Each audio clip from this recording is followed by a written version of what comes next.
The following is a DW Ancient Babylon production.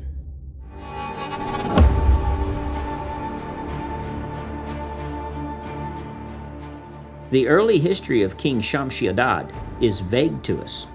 We cannot even establish when and where he first ascended any particular Mesopotamian throne. Most likely, around 1833 BC, he inherited rule from his father, Elah-Kabkabu, in Ekalatum, a city unlocated, but certainly in the vicinity of Ashur. There he governed about 10 years until he had to flee to Babylon, where Naram-Sin of Eshnunna conquered Ekalatum. This is not the same Naram-Sin of Akkad as discussed in the last episode, but a different ruler who took his name.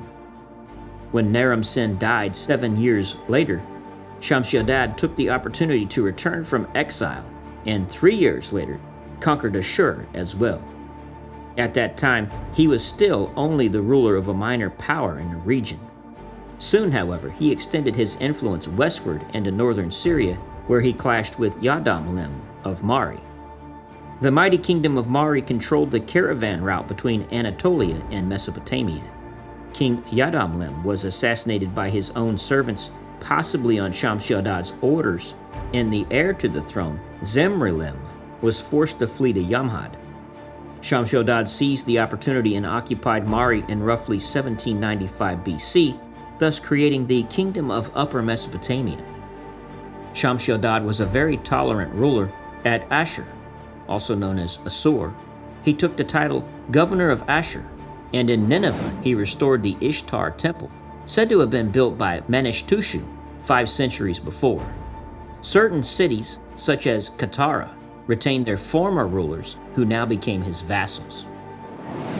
Having to control this large kingdom, Shamshi-Adad, who resided in Shubat-Enlil, placed his 2 sons in strategic locations. The eldest, Ishmi-Dagan, ascended the throne at Ekalatum, the ancestral home, while his younger, Yasma-Adad, was placed in Mari. Ishmi-Dagan clearly had more authority than his younger brother and often scolded Yasma-Adad for his inaction. The father kept ultimate authority, however, sending numerous letters to his sons. Those to Mari accused Yasma-Adad of being lazy. He stated repeatedly, "How long do we have to guide you in every matter? Are you a child and not an adult? Don't you see that your brother is leading vast armies?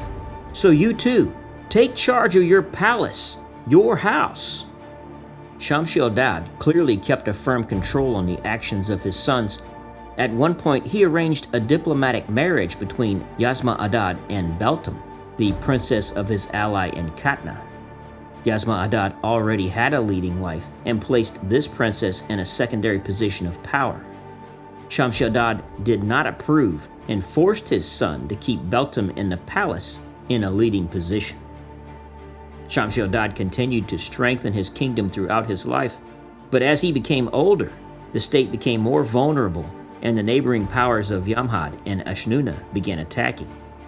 When he died, either in battle or of natural causes in 1776 BC, local powers quickly asserted themselves.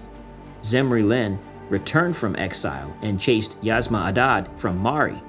Ishmi-Dagan lost control of everything except Ekalatum and Ashur. Northern Syria became a patchwork of small independent states.